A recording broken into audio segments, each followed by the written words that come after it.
Om Sahana Vavatu Sahano Bhunaktu Sahaviryam Karavavahai Tejasvina Vaditamastu Ma Vidvishavahai.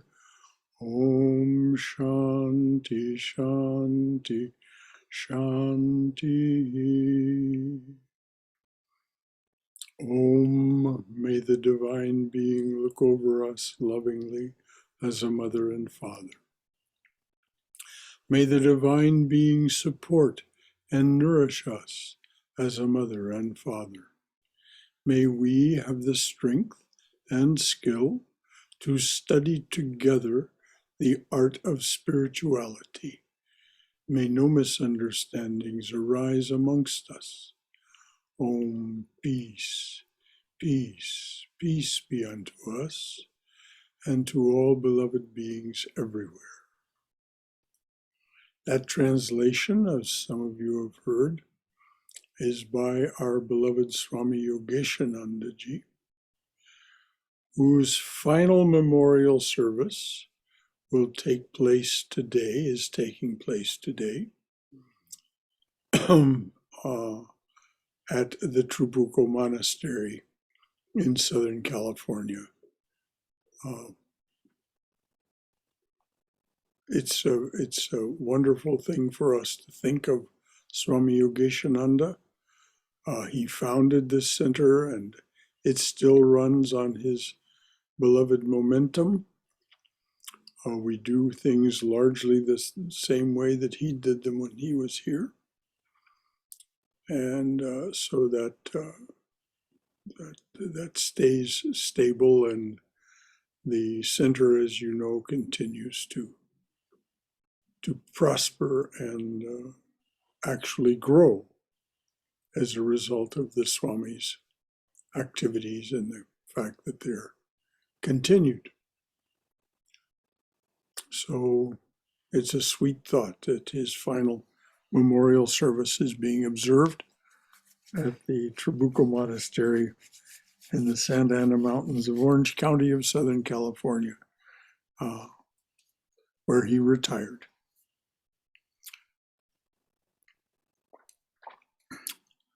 Swami, this is going, by the way, those of you who've made a note of when Swami Sarvadevananda is coming and leaving, there is a correction. It was not shown in this week's newsletter because the newsletter editor wasn't properly informed.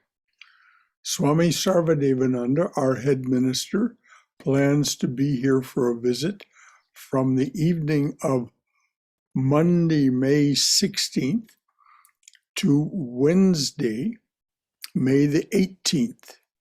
He'll depart early in the morning on the 19th, so there won't be any opportunity to see him on the 19th.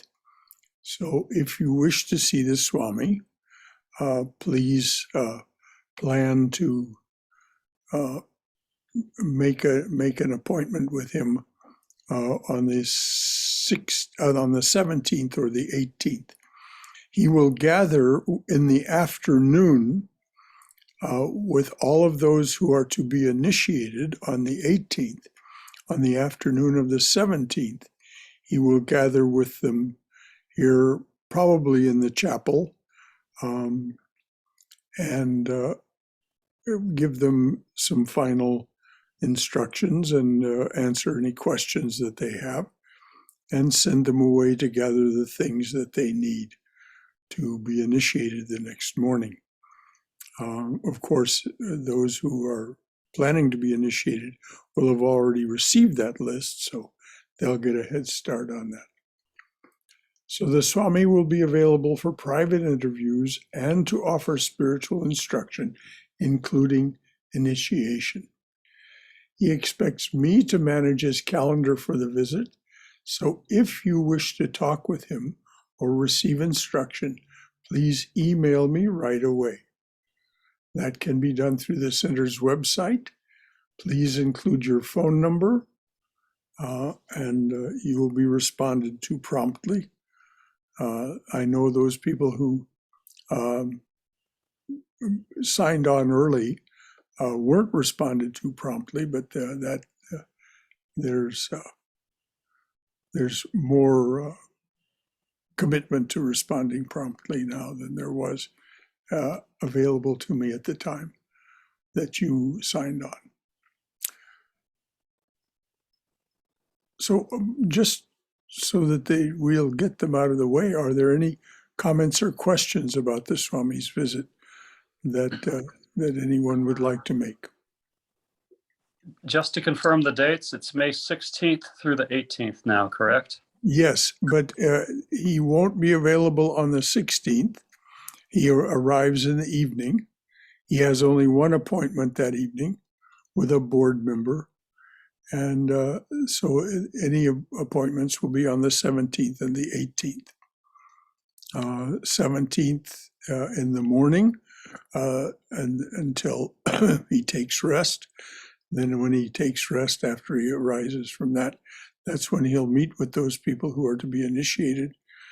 The initiation will take essentially through noon the following day by the time the breakfast for those who are to be initiated is over. So then he'll have time in that afternoon of the 18th for meetings. And as I said, he leaves in the morning of the 19th. Thank you, Brahmadas. Anything else from anyone? All right. We'll have another Seva service Saturday on April 30th to get your center ready to reopen on May 1st. We had a Seva Saturday yesterday. About 8 devotees and friends of the center came and made great progress. But there's still a lot more to be done. Please plan to attend next Saturday. It would be great if there were twice the number that there were here yesterday. If we had a dozen or more next Saturday, because there's really a lot to be done. We start at 10 a.m. and wind up at 2 p.m. You can stay later than that. It's probably not auspicious for you to come earlier.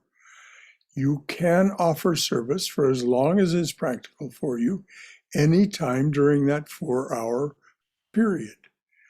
An appreciation lunch is offered if you're here at 12:30 p.m. Yesterday it was very good pizza and salad. So that's what we're up to on the 30th. Then we'll be into the month of May 1st. Our first gathering will be in the chapel on May 1st, and the topic will be related to our next month's study of Jnana Yoga. So May 1st, chapel, Jnana Yoga, in person. Masks are requested but not required. Of course, you must be vaccinated, fully vaccinated. And the talk will be available on Zoom as well. And then, as we were in the habit of doing before the pandemic, those who come to the chapel will come into the monastery after the talk, and we'll gather in the library in the kitchen for some conversation and snacks. Anything at all to ask or comment about Seva Saturday and our reopening on May 1st? Okay. This morning's guided meditation can offer you,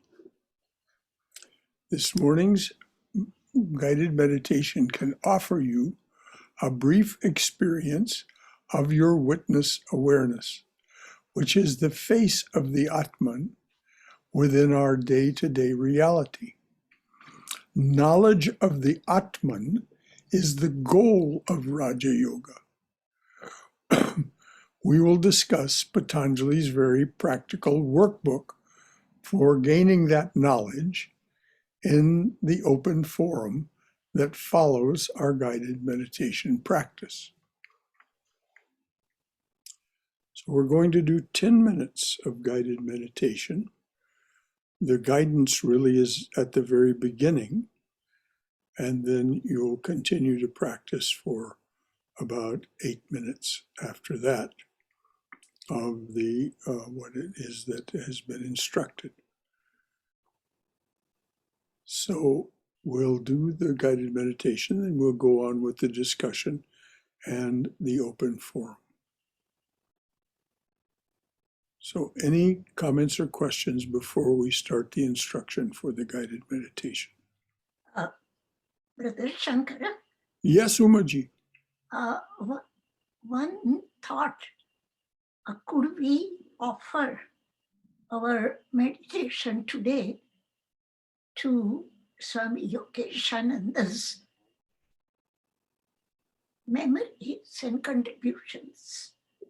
Well, certainly you're welcome to do that, Uma. I don't want to insist that everyone do that. First of all, not everyone knew the Swami, but certainly that's a very sweet thought. And anyone who wishes to offer anything that they have to offer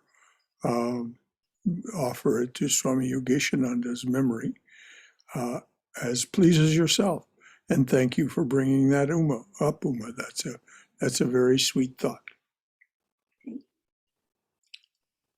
Anything else from anyone? All right. So wherever you're sitting, please just relax and close your eyes. As you close your eyes, begin to be sensible of your body, starting with your face. Just notice that your face may be a little tense. We tend to wear a mask, as it were. So see if you can just relax the muscles of your face. Just relax the muscles of your face. Then go to your neck and your shoulders. And if there's any tension there, release that tension. Just let your shoulders and your neck relax. And now your chest. Sometimes we don't breathe deeply enough. Just let your chest relax and breathe as deeply as is comfortable for you. Don't watch your breath. That's not the point. Just allow your breath to be full and not constrained by tension in the chest. Then feeling in your abdomen, in your hips, any tension there. Just release any tension in your abdomen and your hips. And then in your legs, your thighs, your calves. If there's any tension, if there's any muscular tension, just relax it. Just let those parts of your body relax. And finally, your feet and your toes. Just let that all relax. And for the next minute or so, just let your attention rest on your body, the parts of your body that have been mentioned. Just wander about, so to speak, in your body and see if you can find any tension and relax it. And I will be back with you in a minute or so.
right.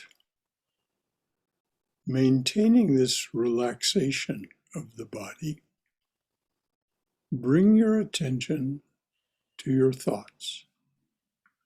For the next 8 minutes or so, we're simply going to watch our thoughts. When you find that your attention has been caught by a thought or some concern or worry or something that comes up, just release that and go back to watching it. Say to your awareness, I'll deal with that later. Let me just watch my thoughts. Don't censor them. Don't think I shouldn't think this or I should think that. There's absolutely nothing in this guided meditation that says there's anything you should or shouldn't think. It is simply to observe the contents of your waking awareness. What is it that's there? And not try to do anything at all with it, just as you didn't try to do anything at all with the body other than relax it. Just let your mind be attentive to what it is that is arising in your waking awareness. If we allow it to, it will arise and pass away. So I'll be back with you then in about 8 minutes.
So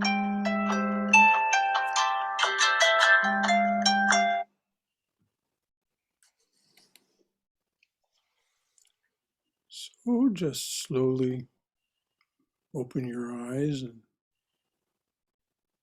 feel your relaxed body. Would anyone care to share their experience of this relaxation and watching their thoughts?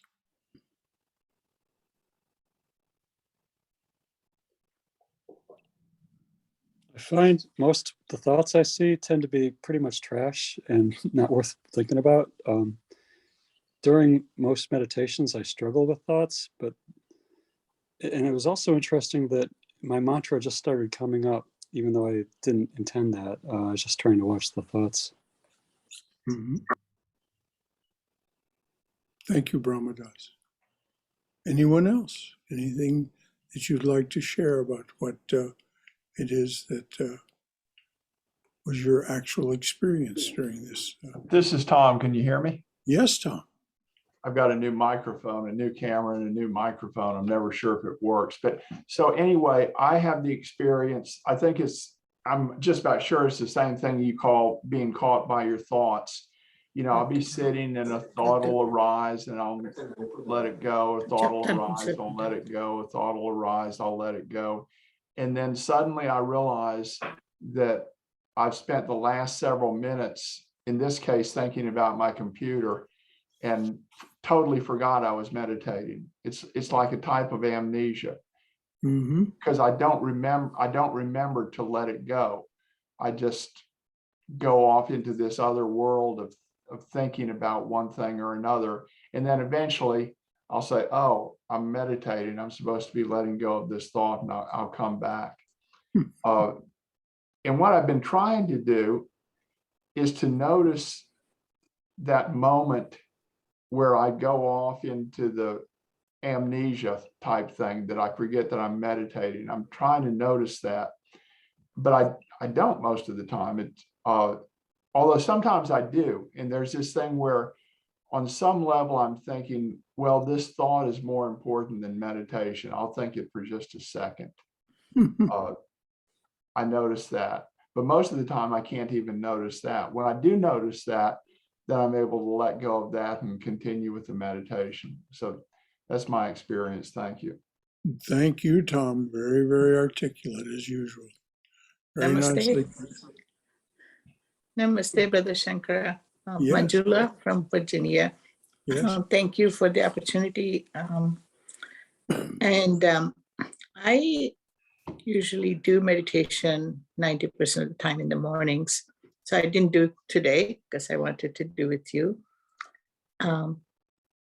My experience has been similar to what I do every day, but it helps me to have that initial kind of putting me in the zone. Like your words, I use an app called Headspace. It's the same thing. He's a monk who actually gives some wisdom words in the beginning based on the kind of meditation you choose. So what I usually go through is not like I just turn off all the thoughts. I do get thoughts, but mostly about what I need to do today and tomorrow. I think of that. And the other thoughts I get is about my family. Yes, so of those course. are the two main categories of thoughts for me. Then I have to say, after a few minutes, it does become quiet. My mind does become quiet, and I'm thankful for that when it happens. And today it did, till the bell rang. So thank you for the opportunity. Well, thank you for sharing your experience with us. I'm sure many of us can identify with you very much about the categories of thought that automatically arise. Anything else from anyone? Brother Shankara, Yes. good morning. I could identify very much, especially with the first two people who spoke, when you had given the suggestion of, I'll deal with this later. So as the thoughts were coming in, I just said, I'll deal with you later. I'll deal with you later. And I didn't intend for this to happen, but it started almost appearing like those old video games where you shoot something down and it disappears. And I didn't do it intentionally. It was like these blobs of thoughts, and I was shooting them down and they were disappearing. And once I got rid of the hub that I normally like to obsess about, I noticed my thoughts went out a little bit more to things that, like looking for things to shoot down. And then all of a sudden, I saw an image of the Om symbol. Mm. And I thought to myself, or the thought came, I've made room for you. And I was focusing on the Om symbol until, like one of the, I think Tom said, all of a sudden I caught myself in this thought. I'm like, how did I get here? I was just on, how did this? And I didn't beat myself up. I just said, I'll deal with you later. And I just, went back. So I thought that was really interesting how, I like Tom said, I sometimes don't even realize I went off on it. And then sometimes what I do is my ego enjoys that obsessed thought so much that I'm like, all right, I'll give you just a minute. And then I'll go, this is just very juicy. I don't want to give this up just yet. So I like the suggestion of, I'll deal with you later. It kind of doesn't, it kind of helps that, all right, it's juicy. If it's that juicy and that important to me, I could do it later. It'll be there waiting for me. So thank you. Very nicely said, Frank, and thank you. And as usual, very straightforward and honest. It's always a breath of fresh air to hear you talk about your experiences. Anyone else care to share? I'll share them, John. Is it okay? Yeah, whoever's there, please speak. All right. I guess first of all, for me, it's going to take me a good bit more time to get to than maybe 10 minutes. I'm looking for, I don't know, 30 to an hour.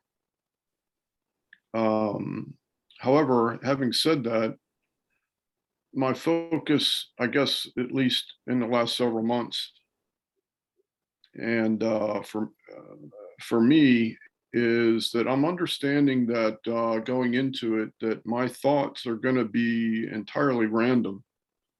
And I'm not really going to try to even control what those are. I'm going to understand that they will come and go. And to try to control them, I simply can't. So My focus. is that what happened this morning as you were trying Well, this? I started, getting, there's sort of several levels of it for me. And my focus goes to the awareness of the thoughts.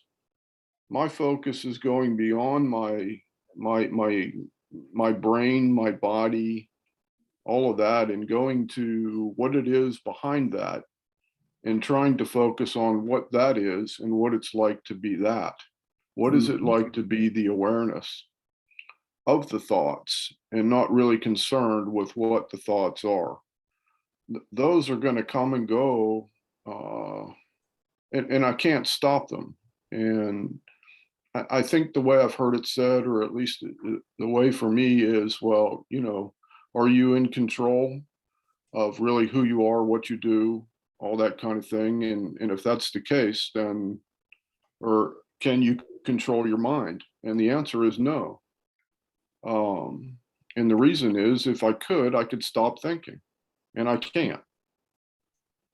So going beyond that, and then for me, I have this energy running up and down my spine and in my third eye and that kind of thing. And so if I bring my focus to my third eye, there starts to be an awful lot of movement in my meditation. It could be physical, it could be pictures, it could be people. And at some points, I'm even asking, as these faces appear, who they are. And I'm kind of asking them, who are you? And then recently, some other things started happening is that, Well, John, If pardon you- me for interrupting, but perhaps another time to hear all of this story. The question was, what did you experience during the minutes that we were? And I think you answered that. Is there anything you'd like to add to what you experienced during the minutes that we were asked to simply be aware of our body and our thoughts? just that I watched my thoughts come and go. That's as far as I could get with it. Well, that's good. Thank you. Sure. Anyone else? Brother, there's like a story that, somebody told someone like, don't think of the monkey, and he couldn't stop thinking of the monkey. Uh-huh. So it was almost like,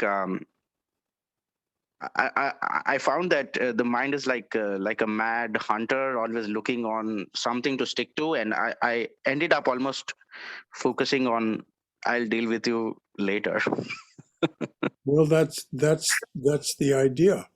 That was the idea, not to hold on to any particular thing, but to simply watch it as it transpired. Like you said, the mind is like a hunter looking for something to hunt, to track down and explore and perhaps even kill. So we have these various moods that come as part of our awareness. Anything else from anyone? Yes, Brother Shankara. Yes, Yes, dear. I wanted to share that I had a lot of random thoughts, and they were like short, and I didn't let them get into like a chain to develop into a secondary thought, but there were a lot of thoughts, a continuous Oh, flow yes. of thoughts. Yes. I mean, Well, there may be just a fraction of a second when I did not have any thought, that I think I did not have a thought. Yes. Well, that wasn't the instruction. There was no instruction to try not to have thoughts. Just watch what arose, and I think we can all share your sense that it seemed very random what appeared Mhm.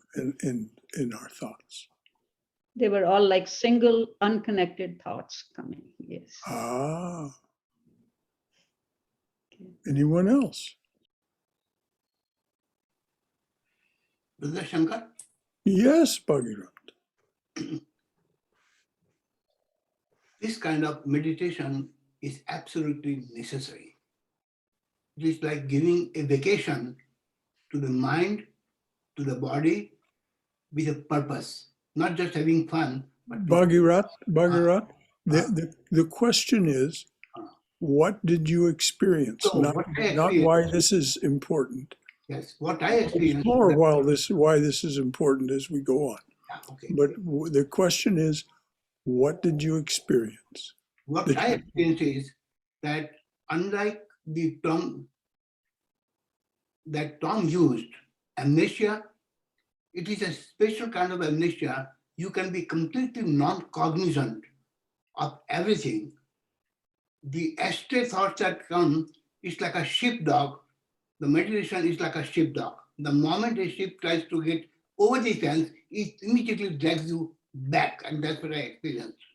So it was not that difficult to control the aberrant activity of the mind. Very good. And I was thinking that perhaps it can be used for some of the ailments of the body too. Because Well, that would be a thought that would come to a doctor.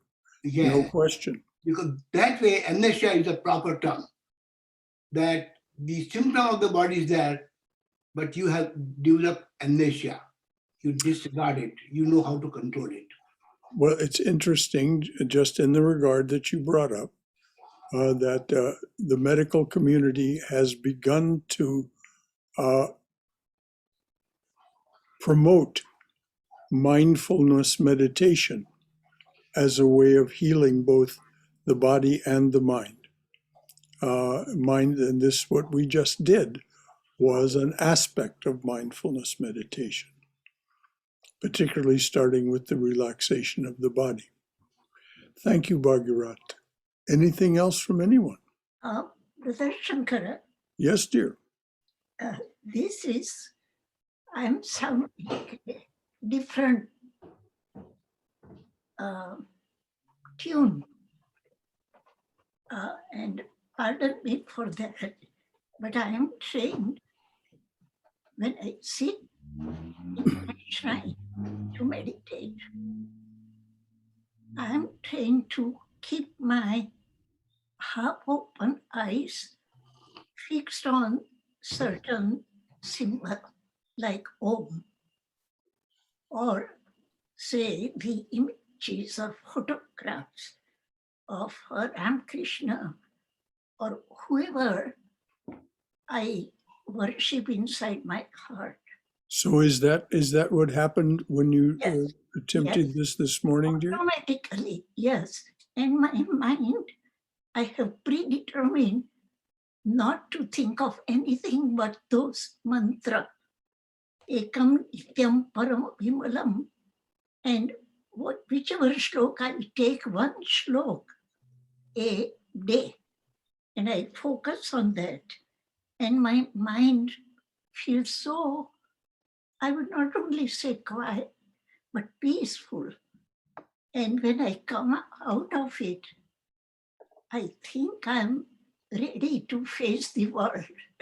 So what you did was not what was asked of you, but something different Yeah, because of the result that you experienced. yes, Very well. Okay.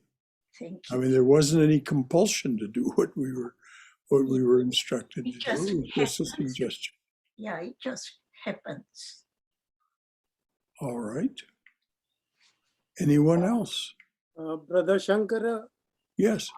can you hear me? This is Sada. Yes, Sada. Yes. I had absolutely no thoughts at all. The mind was completely void, unlike my usual meditation sessions. I always have trouble in controlling my thoughts. Here is completely void of thoughts. Almost I did not even recognize how this 10 minutes passed. In fact, it was so relaxing, and I didn't know when I went to sleep. I was completely asleep. Coincidentally, just a few seconds before the bell rang to wake me up. And here I am, I woke up. How wonderful, Sada.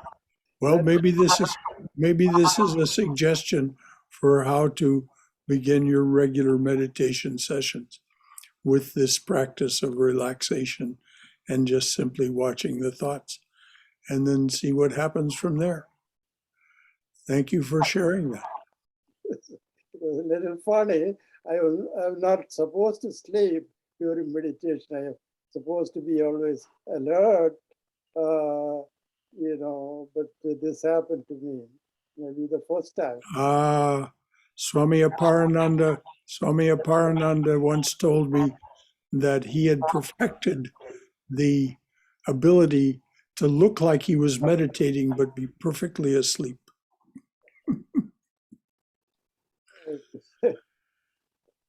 So, anything else from anyone? Yeah, I'll share what came up for me. I was meditating not too long before we had the started the talk today, so partly I just sort of fell back into what I'd come out of, which was just I was very relaxed and the windows open and I was just hearing the birds, just sort of being in that space. I wouldn't say it was zero thoughts, but there were no intrusive thoughts. It was just a presence with that. But then, of course, as I don't know if I think a lot of people may do this, but when something is happening and I know I'm going to talk about it later, my mind starts articulating what I'm going to say. So I'm sitting there, all peaceful, no real thoughts, and then my mind starts going, saying the words I'm going to say right now. Uh-huh. And Mhm. so this one of the things that's my big hobby is decluttering my life. And I saw something last night that said, it had a list of all these ways you could declutter your life. And one was use fewer words. And I loved that. I'd never seen it before. And I thought about how, a lot of us wear Fitbits or something and we count our steps. But do we ever count our words? How many words do we use in our mind? I mean, that's what those thoughts are. They're just, whether you're speaking them or they're just blah in your mind. And so I was thinking about that anyway this morning. And so then during the meditation, when I started to get those thoughts that were a little bit annoying, I saw one of my dear teachers that I see in my mind from time to time just go, Very nice. to remind me I wanted to use fewer words. So that was my experience today. So Very good. Thank you so very much for sharing. Beautiful. Anything else from anyone? Brother Shankara, Yes. this is Dennis. I was sitting there in awareness at the beginning of the meditation and noticed there were no thoughts there.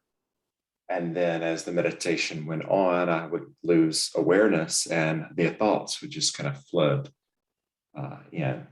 And then as soon as I realized the thoughts were flooding in, I realized I had lost the attention to the awareness. And then as soon as I brought my attention back to the awareness, the thoughts completely went away. So it was just interesting kind of how it was life and imitating art. And I don't know what any of that means, but it was just the experience I had this morning. You said something that brings up the next point in this morning's discussion. And that is that you were and are that witness awareness. Actually, at all times, we're just not aware that that's what we are. So when you were directing your body to relax, it was the witness awareness, the face of the Atman, the Saguna Atman, that was directing your face to relax, your neck to relax, and all of the rest of the relaxation. And then it was that witness awareness, that Saguna Atman, that was watching the thoughts.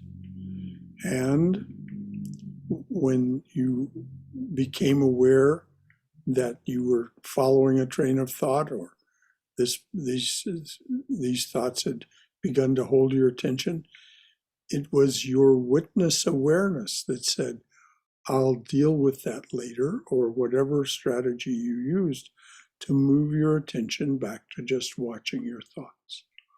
This is the witness awareness. And it is that which is for us at all times, in all places, in all circumstances, in all states of awareness. It is the purpose of Patanjali's Yoga Sutras to get us to the point where not only is that all that is in our awareness, but that we know it, that we know it. Patanjali's Yoga Sutras, so now this is going back to the prepared text for a bit. Patanjali's Yoga Sutras prescribe 6 methods of self-effort that prepare you to receive direct knowledge of the Atman. I'll repeat that. Patanjali's Yoga Sutras prescribe 6 methods of self-efforts that prepare you to receive direct knowledge of the Atman. Practiced together regularly and over a period of years, these methods can develop a calm, poised body, a quiet mind, and a tranquil way of life, the prerequisites for concentration and meditation. So to begin the rest of our discussion today, and we don't have much time because there's so many people shared so beautifully, I'm just going to go very quickly over the first and second of Patanjali's methods, briefly reminding ourselves of his launching pads. The yamas and the niyamas are the launching pad for the practice of Patanjali's yogas. So very quickly, yama means the restraint of tendencies that keep an aspirant at odds with the world. When you are habitually harmful to others, to the environment, or to yourself, when you are deceitful, greedy, or selfish, immoderately sensual, or covetous, calmness of mind is utterly impossible. So, no need to go over then one by one what the restraints are. I just enumerated there what it is that you're restraining yourself from. The niyamas, if you are going to replace the ways that you habitually think and therefore speak and act with something higher, what is it? Patanjali calls these the niyamas. These practices broaden yama, or restraint, to include the student's internal world of body, mind, and spirit. Yogis make daily determined efforts to eliminate all forms of inner and outer impurity, to be content with the circumstances of their lives, to prefer the good over the pleasant, to learn from sacred texts and from their own experiences and mistakes, and then to offer all the results of their practice of yoga and of life itself, which becomes yoga for them, to the divine presence. That is the niyamas. I'll just briefly, because the focus from here is on this. So yogis make a daily determined effort to eliminate all forms of inner and outer impurity. Cindy said the word declutter. To be content with the circumstances of their lives, to prefer the good over the pleasant, to learn from sacred texts and from their own experiences and mistakes, and to offer all of that, all of their practice of yoga and of life itself, to the divine presence. So the reason for this, according to Patanjali, is to replace these lower forms, these less sophisticated and less successful in terms of achieving what we really want, which is happiness and freedom, to slowly and slowly replace those with these higher forms of thinking, acting, and speaking. And so these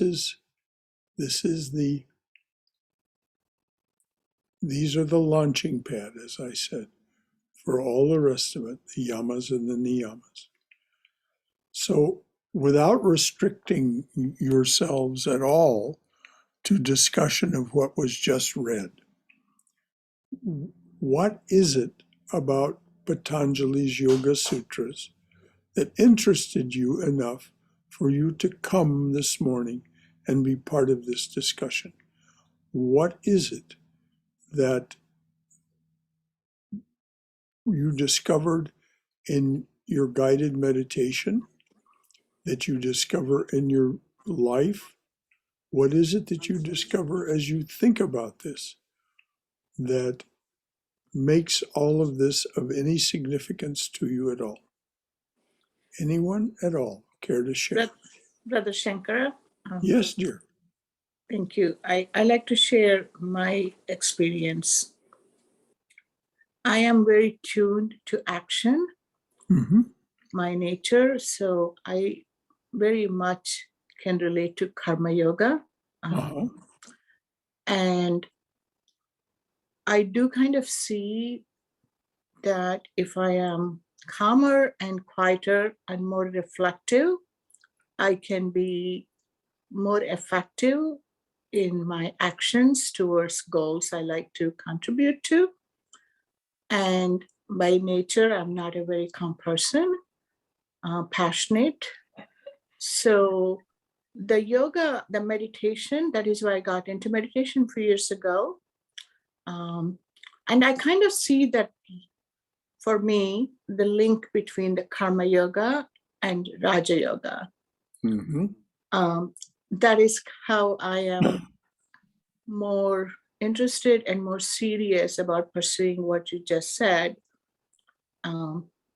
being in that zone and getting rid of, not like all of it, internal, external, imperfect impurities. So my focus, and I'm more effective in my karma actions. Thank you. Excellent. Well, as Krishna points out in chapter 6 and 7 of the Gita, to climb to the heights of spiritual experience in karma yoga, which is what he's talking about in chapter 6, it is necessary to practice meditation. And he says exactly what you said, that you will become more efficient and more effective at everything you do because of your increased ability to concentrate your attention and bring your mind to one-pointedness.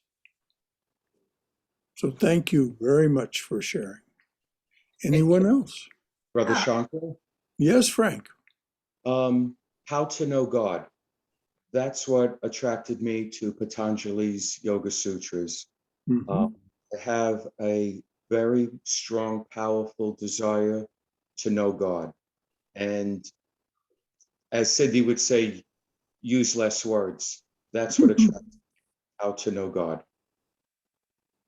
Very good. Yes. Brother Shankar, Yes, Uma. for me, Patanjali's Yoga Sutra, particularly yamas and niyamas, the way it works for me, yamas tell me where not to go. These are no-nos. These are like, don't do this or don't go there. This is not good for you. And niyamas are like ideas, principles by which I should navigate my thinking, my life, the direction of my life. So these are don'ts and these are do's.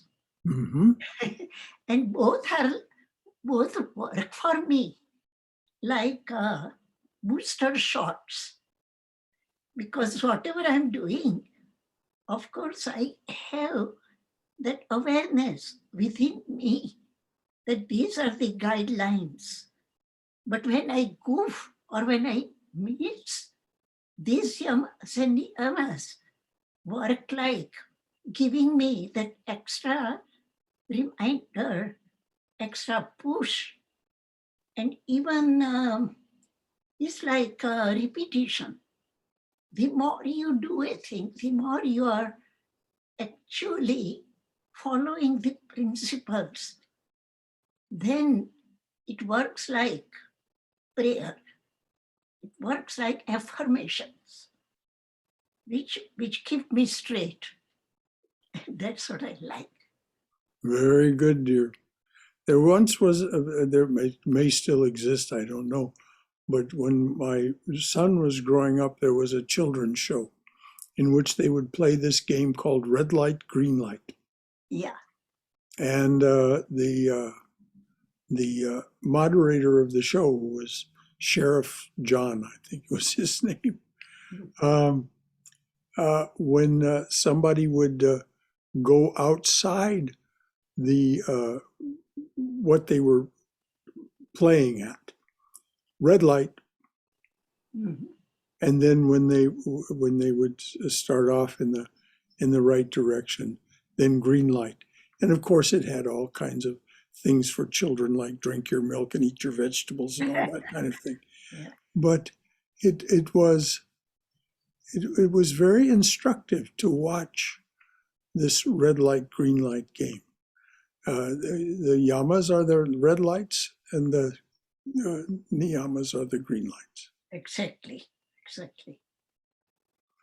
Anything else from anyone? Thank you, Uma. Brother Shankara? Yes, dear. Very young childhood, I was like more into following the rules and trying to, a little almost obsessed with trying to walk the straight path.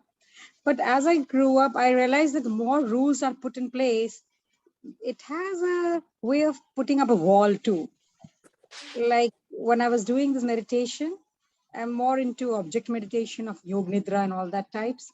But when I was doing this, it went quite well, but I was surprised to realize that I was doing more of, okay, I should relax more. My self-expectations were all there. And like decluttering, I'm trying to make less of those strict rules, which becomes like almost feels like a shackle. So I want to do it more like following the breadcrumbs. Like each good thing I do, it becomes an intrinsic reward, and then I do more of it. So that's my only problem with yamas, the niyamas. I don't want to make it a real hard rule. How do I don't know whether I'm being able to express what I'm trying to say. Like for example, I won't drink coffee. And then it came to my self-realization that the more I'm saying I won't drink coffee, the more I'm drinking, maybe because I'm focusing on the coffee, like the brain doesn't know the don't and do. So in fact, now I've used more of a distraction. Okay, I'll drink something else like lemon juice. And that worked better for me. When I distract myself and do something I want to do, like, okay, let's have more of lemon juice instead of telling myself, don't drink coffee or tea or something like that. I'm not much of a coffee drinker, but tea. So that's how I have now evolved my way of niyamas. That making too strict rules usually comes up more of, I want to do things with ease and flow. It's like following the breadcrumbs kind of thing, which works better with me instead of having those rules, which makes me very rigid. Very nice. Yes, it's much easier to follow a path that is rewarding you than one that is limiting you. So that's very nicely said. Thank you, Amar. I'm still figuring out how to go about it. It's not as effective as I thought it would be, because the mind has a way of detouring that also and figuring out. Oh, yes. Oh, yes. Well, this is why it's so beneficial and auspicious to simply watch the mind at work. And we find all kinds of inauspicious things there, things that really aren't serving us well at all. Again, the word clutter, fewer words. Well, at some point I'll tell the story, not that we don't have time today, but I'll tell the story of Buckminster Fuller and how he came to both fewer words and more words. Buckminster Fuller was a great discoverer of particularly the mid-20th century. Anything else from anyone? Brother Shankar, Yes, dear. I draw a line between restraint and restriction. Yes. So perhaps that line can help a lot in context with whatever discussed last time. So by restraint, it's a voluntary effort to stop. And that's where perhaps Cindy made a beautiful point. The less words you speak, the less cluttering will be caused in your mind.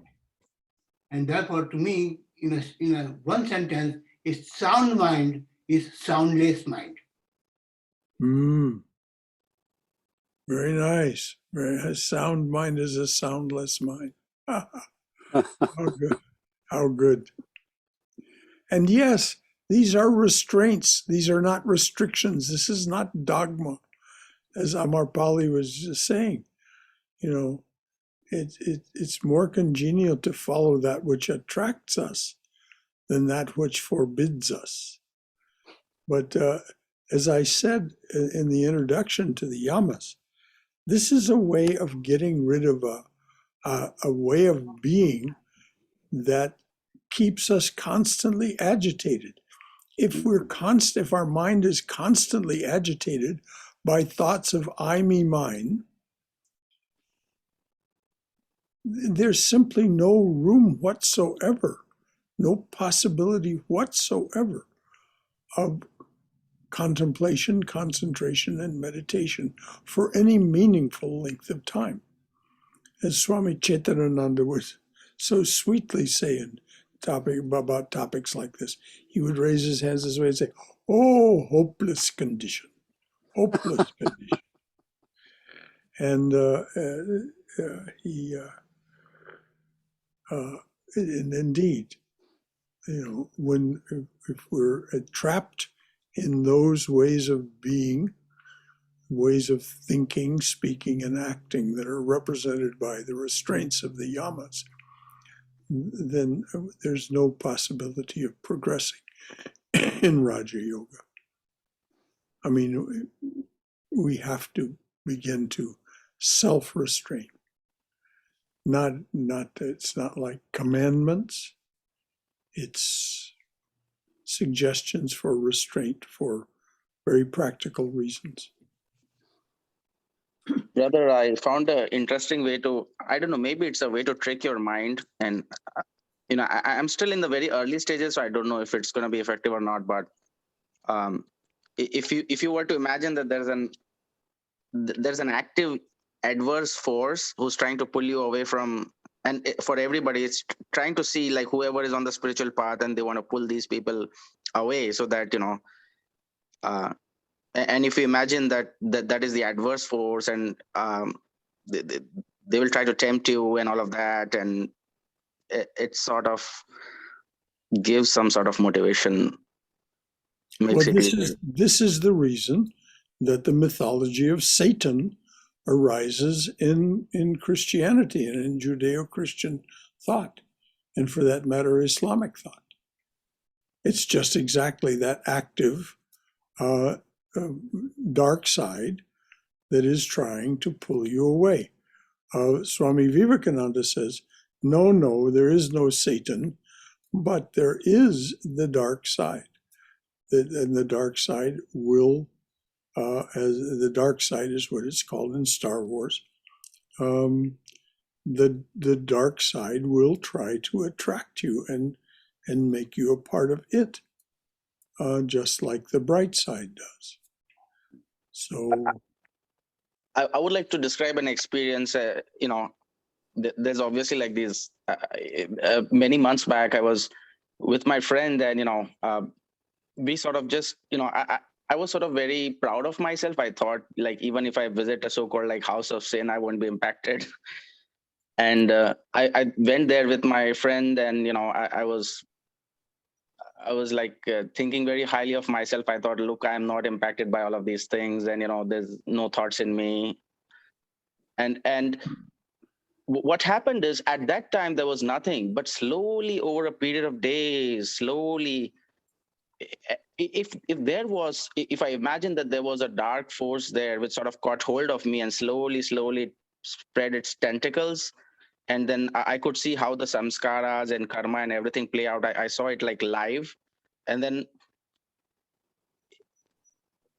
I mean that is very useful, that entire concept, because it sort of saves us from going into Yes, certain situations which can devastate you.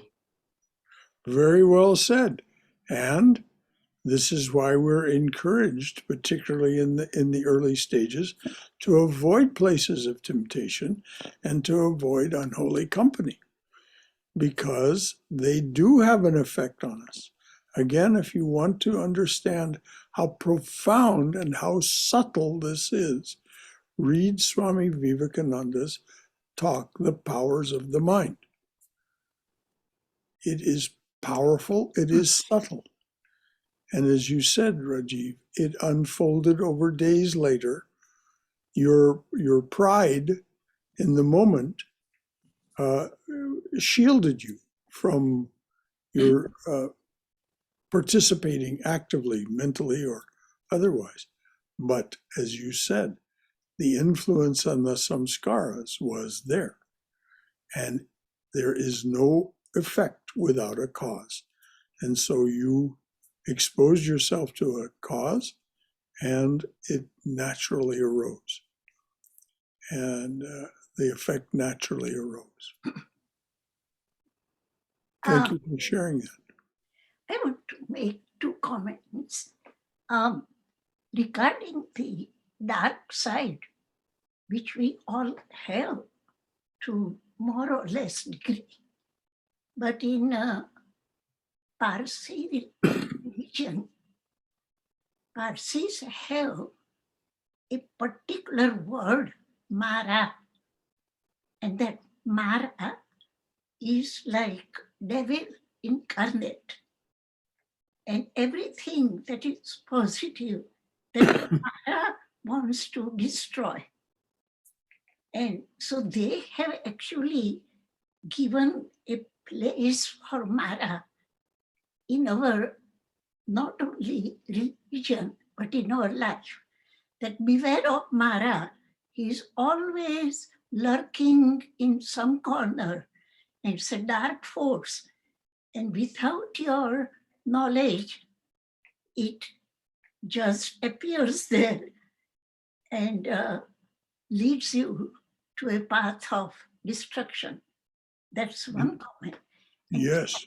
And second, we were talking, Bhagirath was talking about restraint.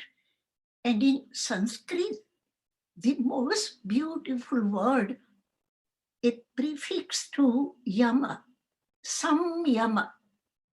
Sam means good, satsanga, good company, sadguru, a good, powerful, effective guru. So when you put sam before yama, it becomes restraint, sanyama, and not force or restriction.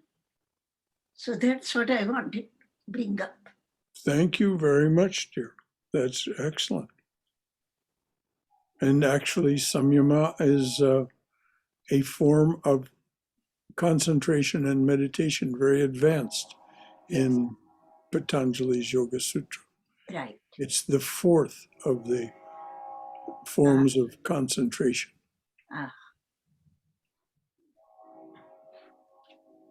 Anything else from anyone? Thank you, Uma.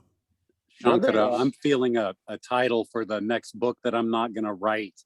It's going to be 101 analogies for yamas and niyamas.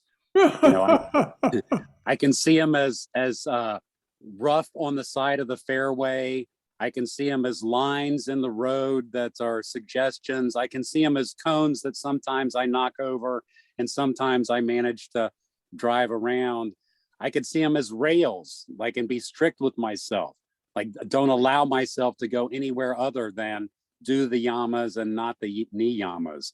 Or I can see them like the two banks on a river which when the water's in the river, it looks like two banks.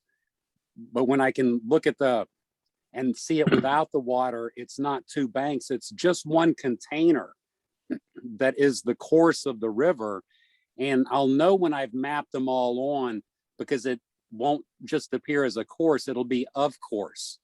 Of course, I wouldn't do the niyamas.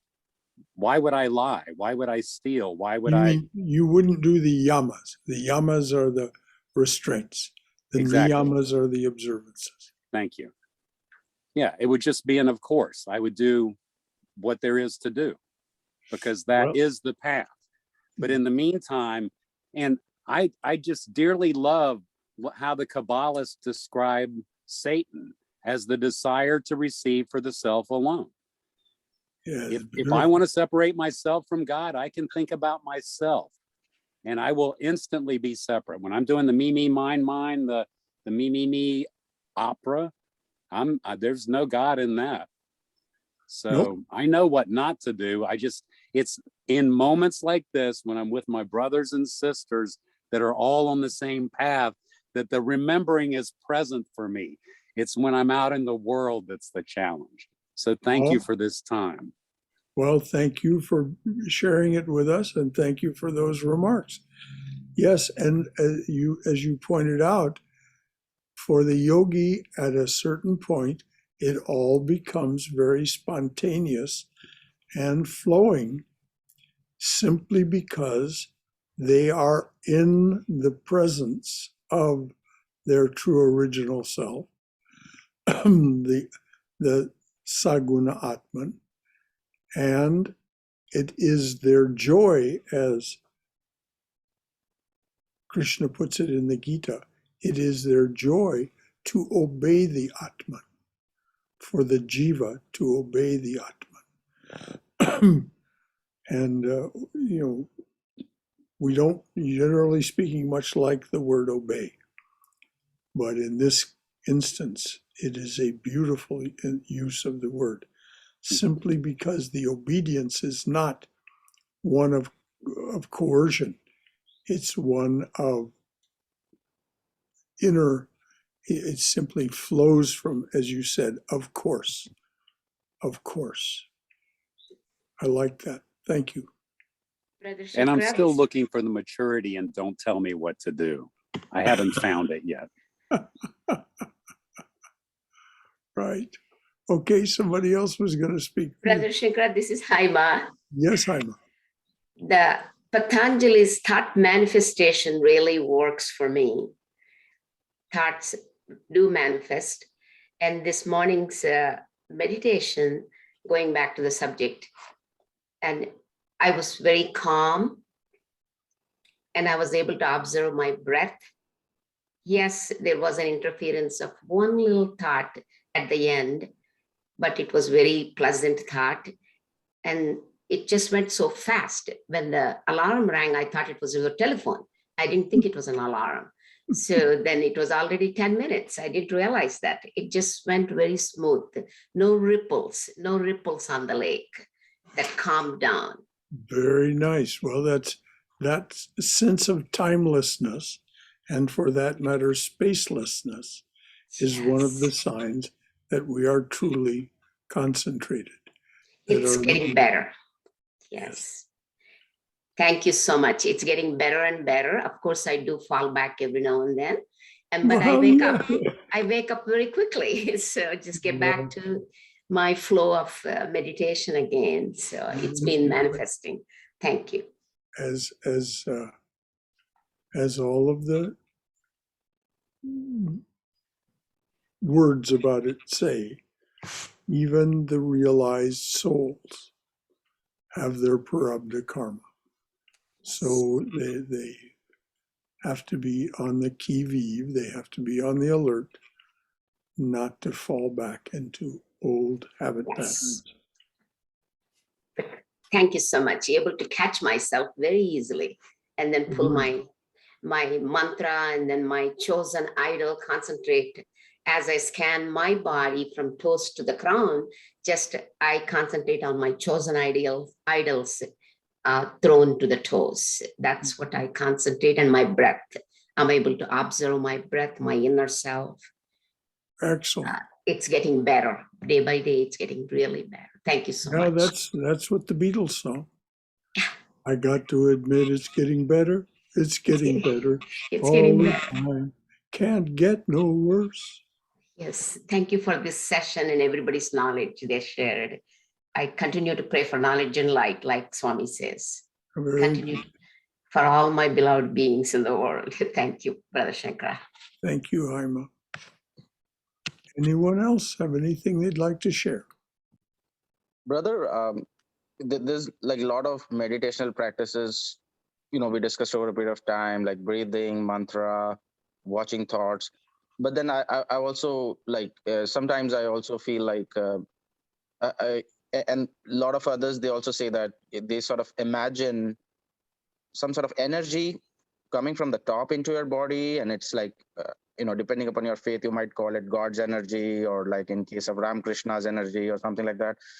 And sometimes you naturally feel it, and that changes your state, like it changes the state of consciousness, and it brings in like that sort of like highly energetic, and the world is an illusion, sort of like everything is merging into each other and that sort of thing. Is there any good way to like imagine that or deal with that, like the energy flowing from above into your body? Well, you just described it, Rajiv. There's, every one of us in the final analysis becomes our own teacher. We adopt those ways that, and this is why Vivekananda in England in 1895 or early 1896 delivered a talk called Each Man His Own Sect, S-E-C-T, because ultimately we will find among all the many, many, many, many practices and principles of spiritual progress, we'll find those that work for us. You will find the one that works for you, the ones. And those are the ones that you will cleave to. In the beginning, it's useful to have the instruction of a guru. On the 18th, a number of people are going to take instruction from Swami Sarvadevananda. He'll give them quite detailed instructions on how to approach dispelling the darkness of ignorance by practicing certain things and adhering to certain principles. It's a very, his instructions are quite detailed. The heart of that is mantra meditation. Now that's just one way, but it is a very auspicious way to start, because it is manageable for most people. Yes. And so how it evolves for you as you will become, as Vivekananda said, your own sect, S-E-C-T. But that's probably a 25 to 30 year project to where you've decided, actually, as Amadas pointed out, it becomes a matter of course, this is how it works best for this. And again, if we think we're, as the jiva, making those determinations, then we're simply still participating in a kind of ignorance. Anything else from anyone? So many people have stayed on so nicely. Yes, dear. You asked earlier what attracted us to this Patanjali sutras. But I wanted to answer that for me, what attracted me to this and the other sessions is you, Brother Shankara, as a Sadguru, I mean, your unconditional love, you're the embodiment of that love that I want to see myself. Like Dalai Lama, Mother Teresa, you, I mean, those are the people, I mean, you are just so unjudgmental, so loving. And that is what attracts me to this. And I love the way Ahmed said, you know, when the water is not there, it's just one container. So for me, instead of calling it love and fear, it's like more fear, love and lack of love. So that works better for me, because when I work out of fear, then I'm more gripped by it. And like, for example, I'm a night owl. So it took me a long time to be able to attend your session. That's at 5 o'clock for me, India time. And I was almost giving up hope. I said, oh my God, I'm never going to be the early bird who can attend the sessions. I've got such a beautiful chance through the Zoom session. But like you said, it's like the Maya Jal is like a web. You could just poke a finger, and overnight it was like, okay, I decided I'm going to do it, and here I am. So sometimes, you know, the Satan is powerful, but also being gripped by fear of it for anything, for Corona or whatever. It's good to be cautious and have a restraint, but then the fear itself can be a very gripping force, and you get lost in that. Instead of being attracted to what is, there's so much abundance to look at, instead of trying to just look at the dark side. So I love that part of the satsang and your sat guidance, that you show us the love and abundance that's so full and so much, and we lose sight of that because that's what we always see. We see the Satan in the news and everywhere. We've been told the lack, but there's so much abundance, and I see more of it in India with all the flowers blooming and the birds chirping, and there's so much to appreciate. Thank you, Brother Shankara, and thank you. The discussion was so lovely. Cindy, your few words and the one container and all those beautiful reminders of way to live, you know, widen our perspectives and You see, the joy. This is what it means to study the art of spirituality together. And this is what it means when in Chaitanya's prayer, when he says, take no honor to thyself, give honor to all, chant unceasingly the name of the Lord. And whether we think that that's what our words are doing when we're making these comments, that's what we're doing, because that's who we are. All right, any other comments, concerns, questions at all from anyone? Hi, this is Tom. Yes, Tom. So one thing I'll remember from today, probably more than anything else, is seek the good rather than the pleasurable. Seek good rather than pleasure. That kind of sums it up, you know, my struggle. So anyway, I like that. That is one of the key niyamas, to seek the good rather than the pleasant. Yes, it is. And the fact that rung a bell with you, Tom, how beautiful. Yes, it is. Patanjali, this is the thing about Patanjali's Yoga Sutras. Books and books and books and books are written about them, interpreting them. But if you look at the Yoga Sutras themselves, there are very few words indeed. Thank you, Tom. Yes, I'm glad that struck home with you. It continues to be something that holds the attention here as well. Anything else from anyone? I feel Patanjali is very secular as well. Very what again, Raju? Like secular. Oh yes, there is the admonition in Patanjali to seek the assistance of the personal God. But you can practice Raja Yoga without any idea of the divine at all. You can. Patanjali gently, this is where he steps outside the confines of Sankhya yoga, Sankhya philosophy. There is no personal God within Sankhya. But Patanjali, and the way he approaches it, it seems clear that it comes from his reading of the Gita. That's how it seems to me. Yeah. That Or maybe my understanding of secular was different. What I meant is like it can accommodate any kind of personal God from all sorts of. You meant, so the word would be ecumenical then. Yeah. Yeah. All right, dears. Or Catholic with a small c, Catholic.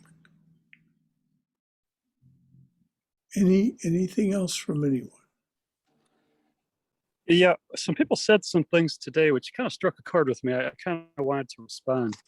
Uma had mentioned Mara, and when I was physically working in DC, I spent a lot of time talking with Swami Brahma Rupananda, a wonderful soul, who told me that Mara was Maya personified, the personification of Maya. And I thought that was a pretty good explanation. Like Satan. Like Satan. Krishna Kali had mentioned. Right. And Krishna Kali had mentioned the harder you try not to drink the coffee, the more you're drawn to it. I seem to have that same problem with ice cream. And I know it's in the freezer. The harder I try not to eat it, the more I'm drawn to the freezer. So yeah, it's the more we think about it, it's on our minds. And Haima had mentioned the calm. And I forgot to mention that today because that was another experience I've often had. Sometimes the calm is so extreme that I find it difficult to come out of the meditation. And it's as if my body won't move. And I've taken severe criticism from family members for that. They tell me it's because I'm lazy and don't want to work. And I think you know, yeah, I think you know me better than that. So I think that can pretty much be disregarded. And by the way, the one of the two but sisters, there is an extreme calm sometimes. Brahmadas, the one of the two sisters that is with us this morning is Amarpali. Because she and Kali Krishna Kali's voices are very hard to tell apart because they're twins. But it is Amarpali that was with us today. Thank you for the compliment, Brother Shankara. Her voice is so musical. Yes. Well, okay, my mistake. Okay, so the final thought was that it's not a question of mistake. I just didn't want her to feel unrecognized. So Brahmadas, you're so very right in that sometimes we simply do not want to move.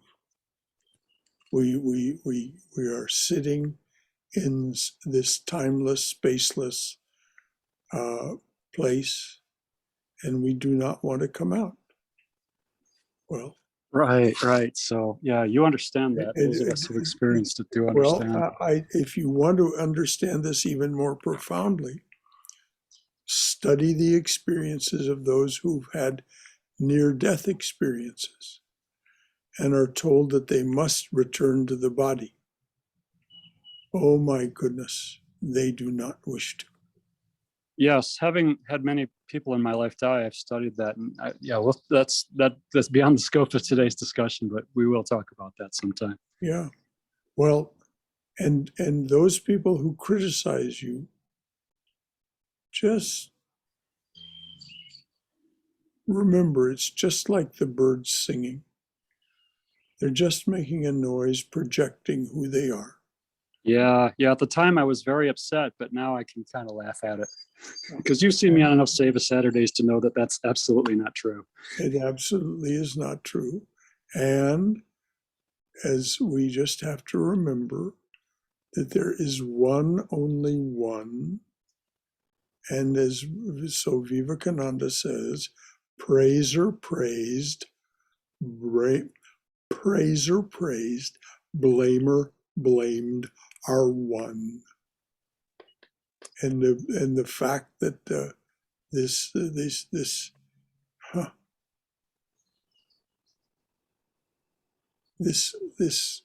pinball rattles around in the pinball machine is just karma. Karma's causes and effects, which then become a cause and that becomes an effect, and that effect becomes a cause. And bing, bing, bing, bing, bing, bing, bing, bing, bing, bing. Yeah. In Bada the, bing, bada boom. right, in the pinball machine, it works. You know. Brother Shankara, I have a quick comment. I won't keep you too long. The more we meditate and meditate, we start singing "Let It Go, Let It Go, Let It Go" the song in our minds, and that's Yes. what happens. Let it Thank you. be, Thank let you. it be, Let it go. let it be, oh, let it be. I think she's thinking of "Let It Go" from the Frozen movie. Am I correct? Similar to just let it go. We let it go so easily. The more we meditate, the let it go comes to you spontaneously. You just you don't absorb anything under your skin. You let it go. That's it. That's the litmus test for me. Well, Haima, yours and Amadas's comment that it becomes, of course I'll let it go. Why would I want to hang on to it? It's just causing me misery. Anything else from anyone? I don't want it to be a We want downer, to go, but I Tim. just want to share that I lost a dear friend this morning. Within an hour of waking up, I received an email that a dear friend had passed, and and I did some grieving then.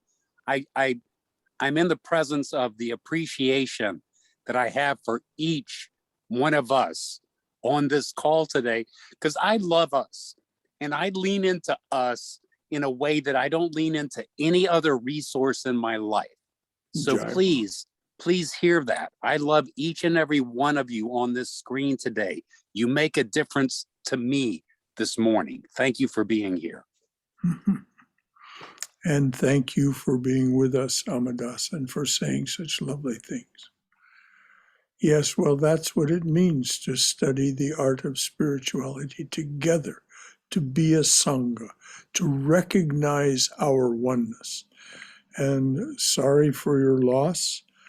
Remember that the grieving is a process. It's part of our evolutionary being, and it will go on for a year.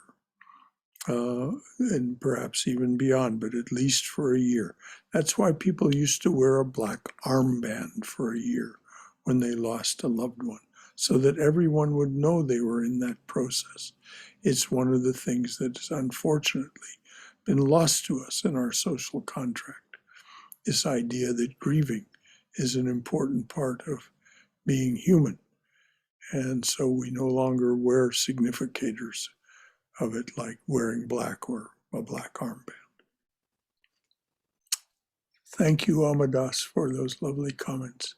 Anything else from anyone? All right, my dears. Oh, Shankara? Yes, dear. Just talking about Swami Sarvadevananda, do you want to mention that people can request a mantra for their chosen ideal?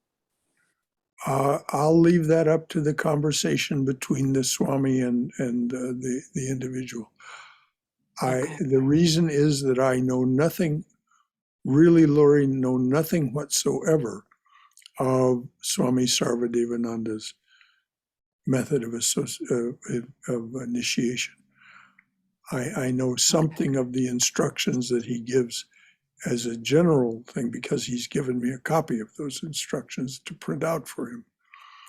But that was part of Swami Swahananda's way of initiating, and it was part of Swami Prabhavananda's.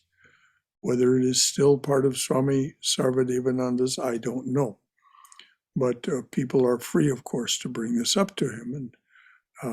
But I cannot speak with any authority as to what the Swami would say in response. But thank you for bringing it up so that people will be mindful of it.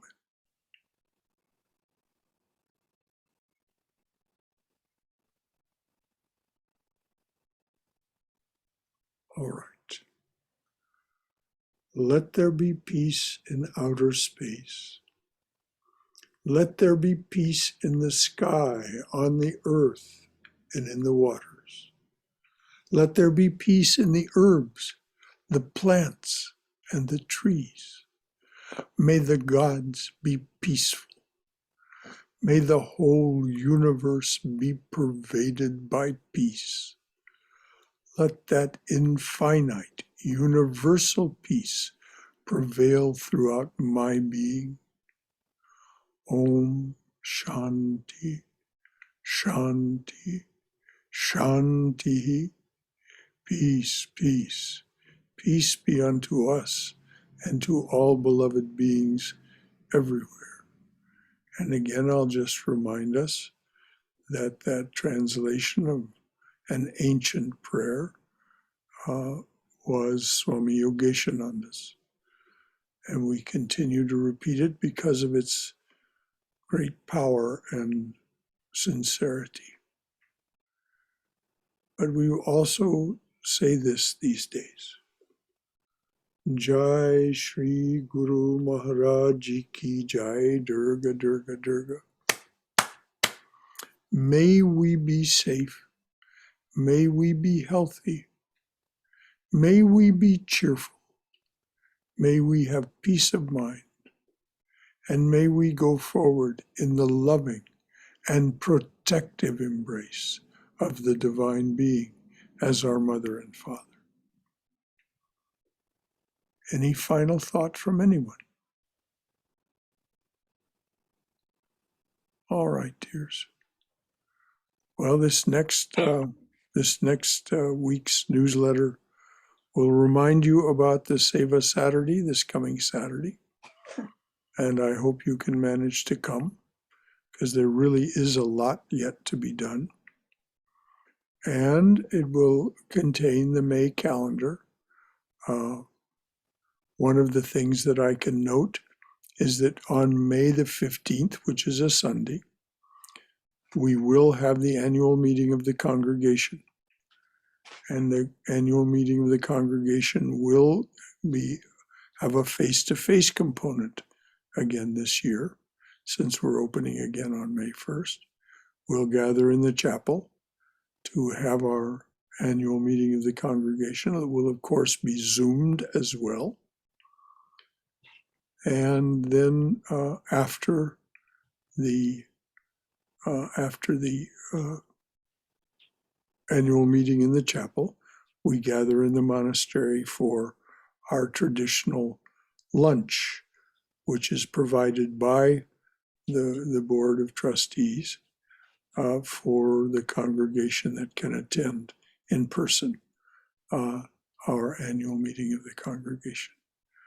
I'll also say that next month is a month for the study of Jnana Yoga, and in all probability, we will have a very fine speaker. Some of you have already met him and seen him. His name is Gareth Young. And I don't know just what Sunday will be auspicious for him to come, but I'm going to ask him to be a guest speaker. He's an ordained teacher of Buddhism and very, very inspiring, and knows the Chan, or in Japanese Zen. He knows that very strongly, but he has gone to the other form of Buddhism that incorporates something beyond just the Chan or Jnana aspects. So it'll be an interesting talk from him, I'm sure.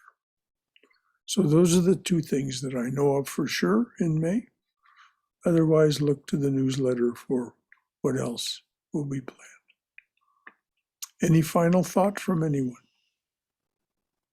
All right, dears. Thanks Until so next much. time.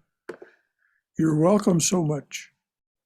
You're so welcome, thou who art the banks of the river, the container, the one. Jai, Jai, Jai, Shri Guru Maharaj Ji Ki Jai.